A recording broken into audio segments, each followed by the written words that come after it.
Hello and welcome to Kicking Glass, the podcast that celebrates IFMA women and Muay Thai champions and the champions of Muay Thai around the world. This is a space where we get to talk about their journeys, their highs, their lows, inside and outside of the ring, and what has made them who they are today, and how Muay Thai has helped shape their life along the way.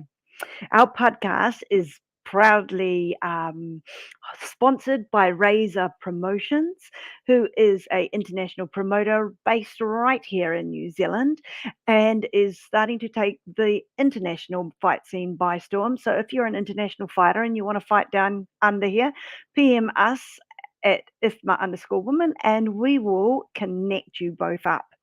Now, today we are super lucky coming all the way from Monterrey in Mexico. Her hometown is Laura Burgos. Laura, welcome. Hi, how are you? Thank you for having me. I'm super good. I'm super pleased to have you here. It's the first time we've had somebody from over down your way. Is it Central America? It's America, actually. It's North America. It's And still in the no, north, eh? yeah, most people think like America is just United States, but North America, it's actually Canada, Mexico, and United States. So yes, we are America. Okay. Because and then underneath you is the Central America, eh? And then Southern. Yes, exactly. Central America is from Guatemala, Belize, and And then further under. down. Yeah. Now, you started martial arts in taekwondo when you were 6 years old because you didn't like any other sports. Is that right?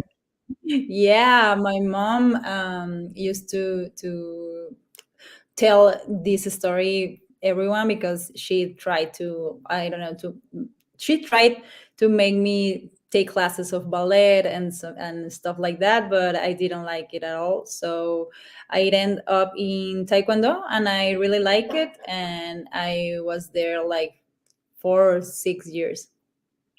6 years. And then you stopped for a little while and you returned to martial arts at the age of 18. Is that right? And Yeah, that was when you, yeah, I stopped in martial arts, but I keep doing a lot of sports. I really liked soccer. I really like basketball, volleyball, and all kind of sports. But martial arts, I returned at the age of 18. Yes. and that was straight back into Muay Thai. Well, it was kickboxing at first, and then like a year or 2 years later, I met Muay Thai, and then I fell in love with it. Just has something a little bit extra, I feel, compared to kickboxing. Like it has a little bit more tradition and culture, but it also has a bit more rhythm, I Yes, think. and it has a heart, I think, because it's a culture and it's like very different thing, and it has like very spiritual things, so it's different from kickboxing. I really like kickboxing too, but it's not a like Muay Thai. It's really different. Yeah, it doesn't have that certain something. What do they say in French? The je ne sais quoi or whatever. Exactly. Yeah, yeah. The Heart. something I don't know what. Now, Laura, you train regularly. Your home gym is Downtown Dojo. Is that correct? Yeah. Yep. And you are in Mexico. So you're the champion of Budo Sento and the Mhm. Kingdom Fight. Are they like fight Leagues. There are leagues? four leagues here in Mexico. Yeah, Kingdom Fight is here in Monterrey, and Budo Sento is in the capital in Mexico City. And you're the champion of both of those. Yes. Nice. Was that in a specific weight division?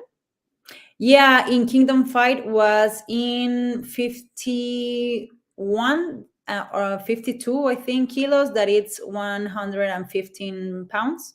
And in Budo Sento, it was in 54, that is the same weight category that I fight in IFMA. That it's, I think, 125. I think so. Oh, yeah. So do you fight between the 52 and the 54? Is that depending on whether it's tournament and it's like a whole week of weighing in and compared Yes. to single? I try to make well, no, I don't try. I make 54 in IFMA, and in pro I try always to take my fights in 52 or 51. Ah, okay. Because in the IFMA, you've been to the World Champs and the World Combat Games, both in the finals there. So you took home the silver. You are, I think, in the final, was it of the World Combat Games that you were against Martyna from Poland? Yeah, it was in the last World Combat Games, like a month ago in Saudi Arabia with Martina, the final. Yeah. Yeah, she's an amazing fighter too, and so young. Yeah. She's so young and so talented. She's strong, and she's actually a very kickboxing style fighter. So it's very interesting to fight with her. Yeah, because she does. She has the background in kickboxing. She has done the both. And then you also competed at the Birmingham World Games in the US of A, and you took home a bronze then. Who did you compete against in that one? I competed with Atenea from Germany. It's Germany slash Spain. Atenea Flores. Yeah. And then the second fight was with Sveva Melillo from Italy. And the third fight was with Yolanda Schmidt from Australia. Oh, another previous podcast guest. Yes. So she is she fun to fight? What's she like to fight? Well, she's really strong and really experienced. So I was honored to fight with her. And she's a really good person. So I really like her. She's a super lovely person, eh? She's doing a whole lot for Muay Thai women in Australia because she's just retired. She announced that on our podcast, which was kind of sad as well, but kind of nice that there'll be someone there to help bring through more athletes as they come through. But from that, you also then got chosen to go onto the TV, the Challenger Battleground, the reality TV series. Who once again you were with some podcast guests. Tierra Brandt was there, Jazzy Parr was there. Who else was there And with you? Jassy too. Tierra and Jassy were with me in the reality show. So it was a crazy experience because it was new from for everyone. And actually I was there with my husband, that it was another crazy thing because we were both selected for that show and we were there as a couple. So Seriously, he was competing too. yeah. He's also a fighter, and he's actually now my head coach. And his main priority are his fighters, but he was also a fighter, and he still fight any other time. So yes, we were both there as fighters. So were you in separate rooms? Did they house the boys and girls separately? How did they do it on there? Well, they actually made like the whole house. They made one room for girls, one room for boys, and one special room for him and I. So You got your own room. yeah. Yeah, they were really nice with us. That was super cool. What would you say you learnt most about being on in that kind of environment on a Well, reality TV? well, obviously to have the cameras, they weren't there like the whole time, but they were like 3 or 4 hours a day. And it was weird, yes, but the most interest experience, I think, was living with the other fighters, because you didn't know who were you going to fight, or if it's going to be like today, tomorrow. So you were friends, almost family with these people, and you fight the next day. So it was kind of interesting relationship. And I think we were very close, and that's very tied to, you know, how Thailand is like a different culture between fighters. And when Yeah. you are like warming up for a fight in Thailand, you are next to your opponent and it doesn't matter. So it was like that in the house. Did anyone take grudges over to the next day, or is it kind of inside the rings different to outside the ring? Yeah, it's always different in the ring. So it's a sport finally, and in the ring is something. And when we were out the ring, we were all friends, so no problem. Oh yeah, that's what Tierra and Jazzy said too. That they really the best takeaway was the friends that they made on it, and said it Yeah. was just amazing. Yeah, yeah, they were all awesome actually, and we did learn like a lot from each one. We shared a lot of moments, difficult moments too. And actually, Tierra and Jazzy were the youngest one, so they were real fun, and they were really, really good friends. So yeah, they started their friendship there. Yeah, they're hanging out with each other, crossing the waters, the oceans Yes, to catch up with each other. So yeah. I've got three topics for us today. Like our first one is kind of going to be about the challenges that you have had to face and the successes that you've had in Muay Thai and how it's influenced your life. The second one is probably more about failures. What like I think we learn so much from our failures. Like in Muay Thai, we call it. We don't say we take a loss. We say we take a learn. I don't know if you do in your country. We say, and you learn so much from when you lose, and so I find that interesting. And then the third one, obviously, because I'm a gender equality person, is like, what do you think Muay Thai does for women and gender equality and gender empowerment? So number one, what do you say your biggest success was? Doesn't have to be in Muay Thai, can just be in life. And why is it important to you? Yes, I think my biggest success is that I get to live from what I love, because I think that's a really difficult thing nowadays.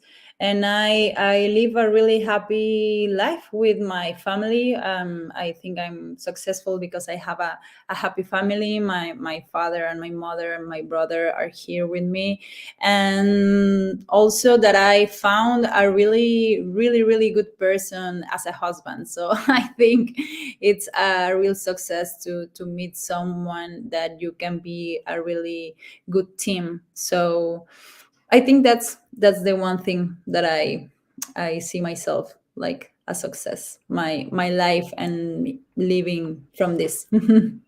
I mean, life's never easy, but at least if you're living your passion, it's got Yeah. to have some kind of peace within your soul, within your heart, doesn't it? Yeah, yeah, yeah. I found out like I don't have to have so many things or many luxuries, because I can live a good life with this passion. So that's the happy thing about it. You don't need the flash as car as long as as long as you're feeling Yeah. at home. And because you said your husband's a fighter as well, and so what I've noticed from all the women I've been talking to is how important family is and the support that they get from their family. So you're saying your brother is also, and your mum and your dad are supportive, and your husband. Have you got children or No, no, no, I don't. not yet? um, No, and I don't really know. For the moment, no. fighting. So you train together. You support each other's journeys. Does your mum come watch you? No, she actually don't, but for a really good reason. They are super supportive with me. For my mom, it was difficult at first, because I don't think any mom wants to see their kids like Getting hit in the head. yeah, it's not like very normal, but she's super supportive with me. She understands. My father is in every fight here in Mexico. My brother also is always watching me, no matter what the time is in other countries. And my mom doesn't go to my fights Right. because she gets very nervous, and I don't want her to be nervous because I will get nervous. So that's the reason that she's not there, but she's always watching me and making sure I'm okay. Oh, that's so cool. It is like, because I've got a son and my mum doesn't like watching me either. She came watch me once and she said she never would again. And then when I put my son in the ring, I just thought, oh yeah, I trained so many people, it's just normal. And then when my son was in there, I was like, oh my gosh, it was so different, Yeah. completely. Yeah, yeah, it's a really hard feeling. I just can't imagine, because when I watch my husband fight, I kind of get that emotion. So I can't even imagine with a daughter or with a son. So it must be difficult. Did you meet your husband through Muay Thai? No, he was already a coach when I was, well, yeah, I met him in a gym, but he was one of the coaches, not my coach, and I was coaching with another one of the coaches there. So eventually we crossed paths in that gym. That's super cool. So, who else have you got any like like what do you do outside of Muay Thai for fun? For Well, I studied communications, so I have a degree in communications, and I used to be a full time person, like 8 to 5 every day, and I still work as a communications. I work in a communication agency, but I do it now like my second job and it's like part-time and it's home office, so it's really flexible and my boss is super cool about it. He always knows about my fights and he's really flexible with that. that's brilliant. It's so important to have some people that support you, and especially in the working environment, because many of us don't get to train full time, do we? We still need to supplement our income a little bit. Yeah. So that takes us on to our second topic is what would you say has been your biggest learn or your biggest failure or the thing you've got the most growth out of as a person through your journey? Mm, well, I don't know. It's like a failure, but I sometimes felt myself like in a place where I was thinking that, oh, I'm too good, I don't need this, I don't need to learn from this guy or something. And I was younger, and you like don't have that hunger for being better. But now I know that I absolutely know nothing about yeah. So it's important to have that ambition and always keep learning from everyone. So I think that's big moment in my life when I switch my mind to keep learning and always stay humble. That's so true. You like sometimes you feel that you know when you think you know everything, you actually can't learn anything. So you'll never actually improve as a person or even within a sport, isn't it? Like the more open you are to learning, the better and the more of a chance you have at actually becoming the best. Yeah, absolutely. And that happens to me one time here in Mexico, because my fight here in Mexico used to be like with the same people. And I was like, I was getting used to win, I think, I don't know, and get comfortable in that place. And one of that occasion in here in my state, I had a fight with a girl that I didn't know.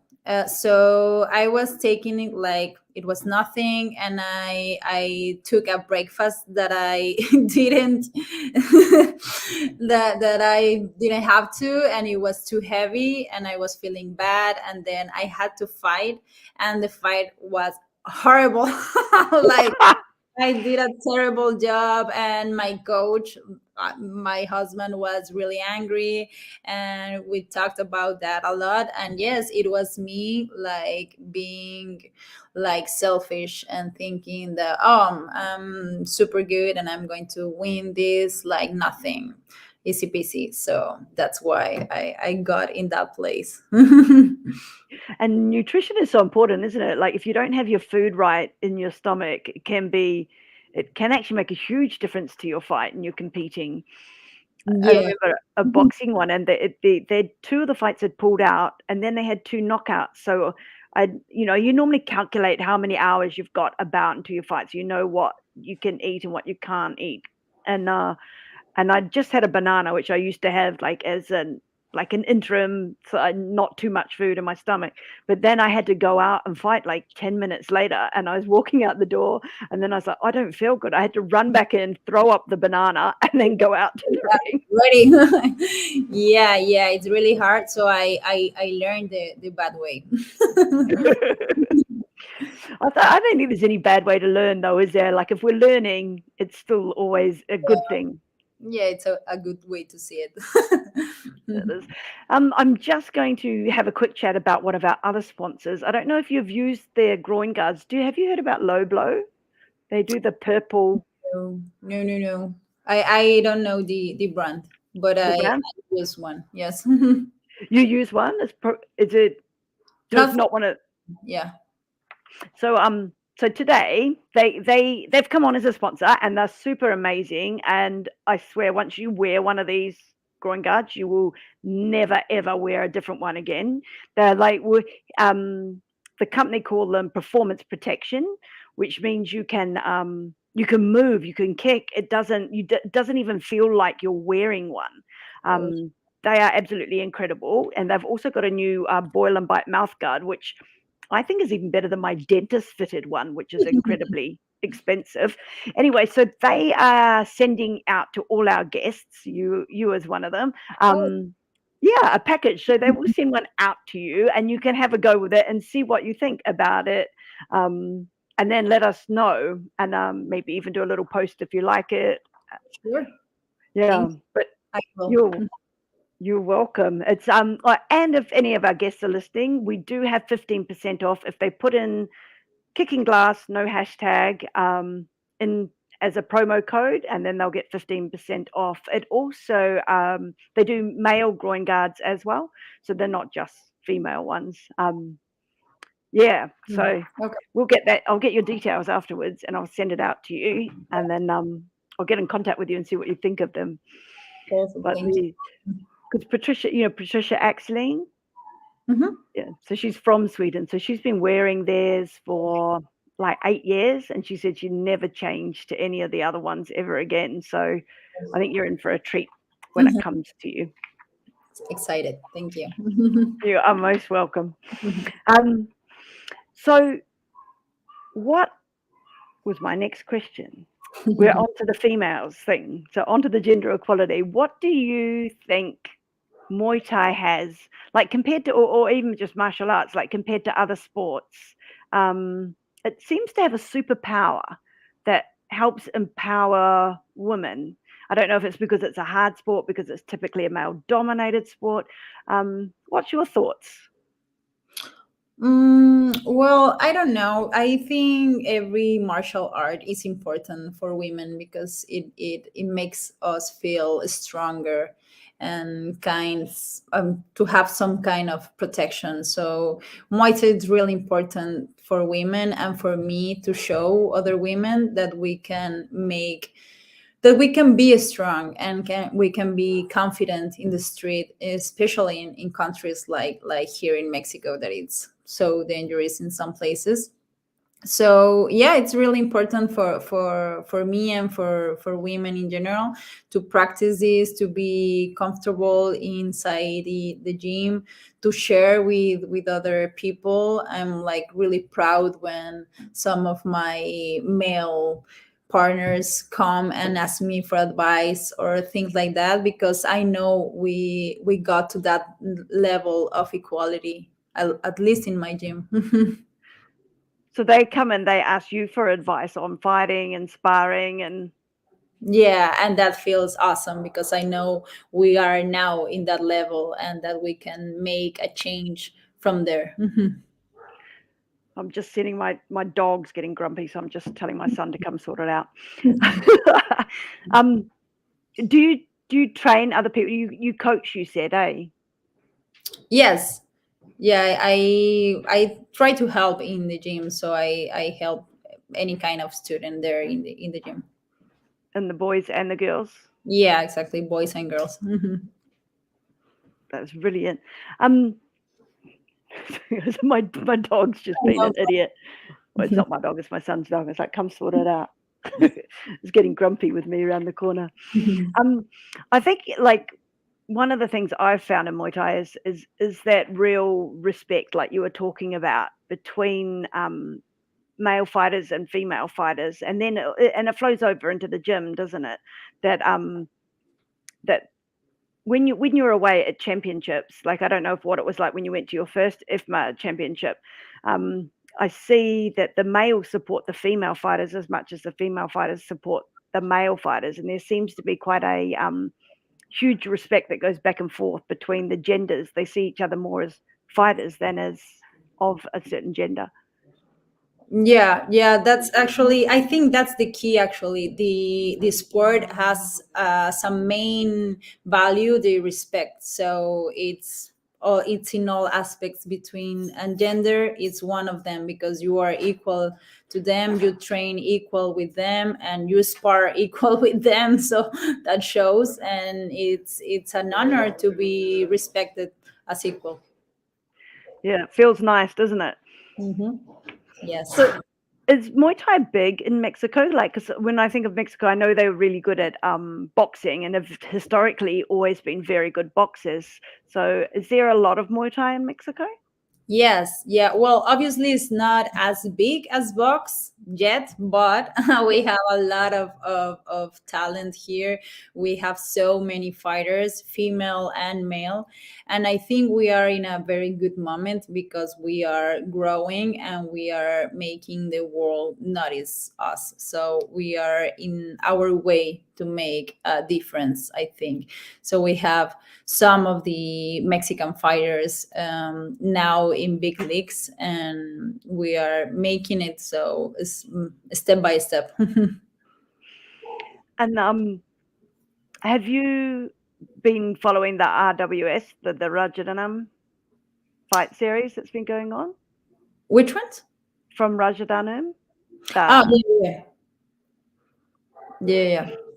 because you're in the right weight division, aren't you? Like to get in over there. Like I was always a bit too big. Not that women were allowed to fight back then over there, but you were in you're probably in one of the most active weight divisions, I think, in the world at the moment. Yeah, yeah. I'm actually in, for example, in the championships of this year, we were 16 in our bracket. So yeah, I think it is one of the more popular ones. Yeah, definitely. So it means you actually end up having more fights than some of the other weight divisions to get through to even the finals. You might have had more fights than somebody who'd already been in a final. They only have had 2 fights or 3 fights, Yeah, to get the silver or gold, you had to fight 4 times. Mhm. and in 1 week. Yeah, Yeah. yeah, And at the exactly. combat games, you were 3 times or Four four fights times in 3 days. in Yeah, 3 days. So yeah, one of the days you must have had 2 fights. yeah. The second day, I fought two times. Yeah, it was difficult. And was there much time between the 2 fights? Oh, like 3 hours. Yeah, Did you have to change up much because you're going from one opponent to another opponent? Did you yeah. change much? Yeah, yeah. I had to like switch my mood, and I got to sleep like for 2 hours or something, and then I was ready to go. Do you have any special tricks or things that you use to keep your mind in the right place? Yeah, I used to make a list of things, like a visualization exercise. So I make a list of the things that I want to happen. So I read myself that list, and that's the only thing I do to relax and just go through that list of activities. And do you do it mentally inside your head or No, I do you actually practice it? have like a pen and a paper, and I write every sentence, and then I read it to myself like 2 or 3 times, and then I'm ready. And that's what helps you get in there. Yeah. What about when you're in the ring? You know, like some in the ring, there's always this, sometimes they've kind of got the upper hand, sometimes you have got the upper hand. It's just depending on how the flow's going. Have you got any tricks that you use inside the ring to recollect yourself or recenter yourself? Yes, I always try to remind myself to keep breathing, and I always think that I have to enjoy it. So that's always in my mind, like enjoy it, enjoy it, enjoy it, because that's the main purpose of this, that I have to be enjoying it. So I have fun with it. Exactly. If there's no fun, there's no point doing it, right? Exactly. When there's no fun, I will stop doing it. And what is your most fun part about Muay Thai? Like, oof, I don't know. A really good fight is always fun. Like a really difficult fight, a new opponent, a different opponent like Martyna. It's always fun because you don't really know what to expect. So that's really fun. Different styles. It's a different challenge, isn't it? Yeah. I like now that obviously I'm retired, but do you use the boxing liniment? Yeah. Yeah. Anytime I smell that, I feel like a what is it? Like a child on Christmas Day. So excited. I was like, oh, Yeah. oh. For me, it's like relaxing. Like I smell it, and I feel like home, like relaxing. Such a beautiful smell. It's one of my favorite smells in the whole world. Brother and my friends, they always like they smell it, and it's like, what is that? Like it's so gross. And what are you talking about? It's delicious. For the best. It is. It's the best smell ever. So, have you got any fights coming up? What's on your agenda over the next few months? Well, I think I may have well, I have two other fights with Budo Sento because we have a contract. So I'm going to fight there maybe in February or March, something. And then we have the championships, obviously, of IFMA in May. Yeah, And those two are the main ones for now. your next focuses. Yeah. And so how do people find you? Like I saw the federation, the Mexican Federation, came up saying, "Hey, we love you, Laura," and someone else was saying, "Yay, um, go Mexico." Um, how can our listeners and your fans follow you? Well, you can always find me in Instagram as Laura Burgos, Laura with double A at the final A, and Burgos, Burgos on Instagram. On Instagram, and they can follow you there. They Yeah. can obviously, when if it's an IFMA show, if it's the IFMA World Champs, they can go live and see you fighting live. So that's super awesome.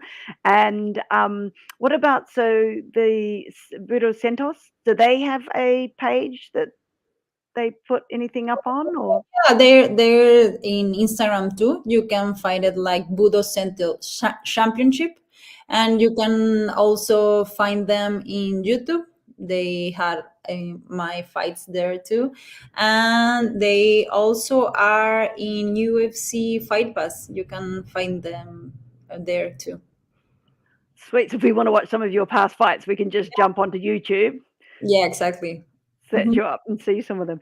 So just was thinking of some of our Muay Thai champions of Muay Thai that are listening. What advice would you have for them?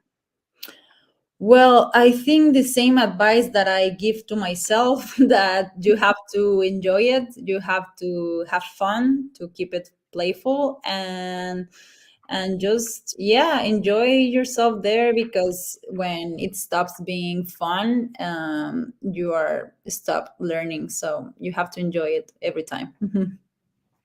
That's exactly it. If it's not fun, I think I got to a point in my career where I had to decide, am I loving this or am I not loving this? Yeah. And do I keep going? And I decided, yeah, no, I'm loving this, and I kept going. um, Before we sign off today with a little thank you to our sponsors, is there anyone you want to thank or say a shout out to from your side? Yeah, I would like to thank my family, of course, my husband, that it's my family too, and to the Mexican Muay Thai Federation, FEMEM, because it's very important for me, for Mexico, and for all the kids that are now entering the sport that are learning. They are doing a really good job with them. So I'm really faithful that they will grow this sport here in Mexico. That's brilliant because, like, when those young boys and young girls see what you've accomplished on such an international level and such a high level, then you will give them the inspiration that they also can be the same as you if they put in the work. Yeah, and that's actually the final goal. I really don't care much about the medals, about the belts and everything. The final mission or goal for me is to transcend and to give that kind of inspiration to the new generations. Well, I don't doubt that you will, because I think anyone that's listening to you and watches you fight will be inspired by what you do and you have done so far. So I wish you all the best in your upcoming Budo Sentos Championship. And we'll be tuning in. Well, I'll be tuning in to watch you now that I know where to find you. And thank you so much for coming on Kicking Glass podcast with us today and sharing your journey with us. It's been such a cool chance to be able to chat with you. Thanks, Laura. Thank you so much, Sue. It was an honor, and thank you for having me. You are welcome. Before I go, I'll just say a quick thank you to our sponsors, Razor Promotions from New Zealand, and of course, Lobo Performance Protection. And we'll send you out, Laura, a performance gift, which will have the groin guard and the mouth guard in it. Let us know how that is. And a big thank you to our promoter, who I wouldn't be able to do this without her. Our producer is Lada K, all the way from Bangkok in Thailand. A big thank you to her too. So if you see us on Spotify, if you're listening to us on Spotify or Apple, please like, subscribe, share, hashtag us with Kicking Glass or Kicking Glass Podcasts, and we will see you next time with our next guest, who will be Vicky from Bulanova from the Czech Republic. That's all from us today.